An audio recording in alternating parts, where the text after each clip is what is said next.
अस्सलामु अलैकुम मेरे भाइयों और बहनों। हमारी एक बहन का हमसे ये दर्दमंदाना सवाल है। सवाल ये है कि उनके वालिदैन बीमार हैं और वालिदैन की बीमार होने के बावजूद शौहर की वालिदैन से जो पुरानी रंजिश चलती आ रही है, उसकी वजह से शौहर बीवी को अब अपने वालिदैन से मिलने नहीं देता। कि वो महीने गुजर जाते हैं, अपने वालिदैन से मिल नहीं सकती, उनके पास जा नहीं सकती, उनके साथ उठ बैठ नहीं सकती, बात वगैरह नहीं कर सकती, क्योंकि शौहर को पसंद नहीं है। तो ऐसी सूरत हाल में क्या बीवी को उसके वालिदैन से मिलने से मना करना ये शौहर का हक है? और क्या शौहर की इजाज़त के बगैर अगर बीवी अपने वालिदैन से मिलने जाती है तो क्या वो नाशिज़ा और नाफरमान कहलाएगी? तो इसके बारे में मुकम्मल तफसील बताता हूँ, लेकिन उससे पहले गुजारिश है कि चैनल को सब्सक्राइब कर लो ताकि आइंदा आने वाले पैगामात आपको मिलते रहे। अब बात आती है जवाब की। तो जवाब में पहली बात तो ये है कि खुदारा अपने लड़कों की, अपने बच्चों की ऐसी तरबियत करे कि वो इस नौबत पे बात को आने ही ना दे। हुकूक समझाएं, ये बताएं कि ये लड़की जो तुम्हारे पास आई है ये तुम्हारी नौकरानी नहीं है, तुम्हारी बीवी है, तुम्हारी ज़िंदगी की साथी है और इसकी खुशी में ही तुम्हारी खुशी है। तुम्हारे होने वाले बच्चों की या हो चुके बच्चों की माँ है और उन बच्चों की तरबियत इसने करनी है। तो सबसे पहले तो अपनी औलाद की तरबियत ऐसी करो कि वो ये नौबतें आने ही ना दे।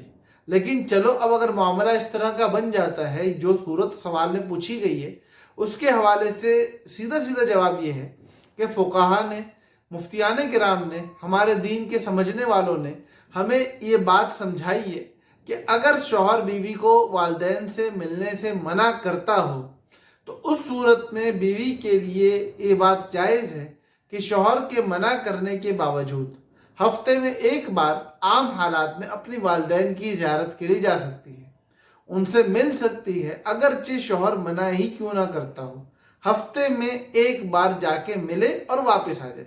और अगर वालिदैन बीमार हैं और ये सूरत हाल है कि कोई और उनकी खिदमत करने वाला, उनकी बीमार पुरसी करने वाला मौजूद नहीं है, तो उस सूरत में रोज़ाना की बुनियाद पे अपने वालिदैन के पास जाना, उनकी खिदमत करना, उनकी तीमारदारी करना, उनके मामलात में उनका ख्याल रखना, ये बीवी के लिए शौहर के मना करने के बावजूद जायज़ है, वो ये काम कर सकती है। लेकिन इन तमाम तर चीज़ों के बावजूद, इन तमाम तर चीज़ों के साथ ये बात भी ज़रूरी है कि जब बीवी इन तमाम कामों के लिए जा रही हो तो जो वाजिबी ज़िम्मेदारी अपने शौहर के हवाले से इसके ज़िम्मे वाजिब है, उन जिम्मेदारियों को अच्छी तरीके से अदा कर रही हो, उन मामलात को पूरा कर रही हो और शौहर को राज़ी रखने की पूरी कोशिश कर रही हो। और कोशिश इस बात की जाए कि शौहर ख़ुद इस बात को तस्लीम कर ले कि हाँ, इस बीवी के वालिदैन वो अजीम हस्तियाँ हैं जिन्होंने अपने दिल का टुकड़ा, अपने जिगर का टुकड़ा, अपनी जान मेरे हवाले मुझ पे एतमाद करके की दी कि मैं इसका सही तरीके से ख्याल रख सकूँगा। और आज जब उनको इसकी ज़रूरत है तो मैं इसको उनकी खिदमत से ना रोकूं। फिर आपका अपनी बीवी को उसके वालिदैन से इस तरह मिलने से रोकना ये भी शरअन नाजायज़ और हराम है, क्योंकि आप कता ताल्लुकी की तरगीब दे रहे हो अपनी बीवी को, अपनी बीवी को हुक्म दे रहे हो कि वो वालिदैन से कता ताल्लुकी करे, जो कि एक बहुत ही बड़ा, बहुत ही अजीम किस्म का, घनौना किस्म का जुर्म है, गुनाह है, कबीरा है। इससे तौबा लाजमी है। तो इसलिए हमारी माओं को चाहिए कि अपनी औलाद की अच्छी तरबियत करें।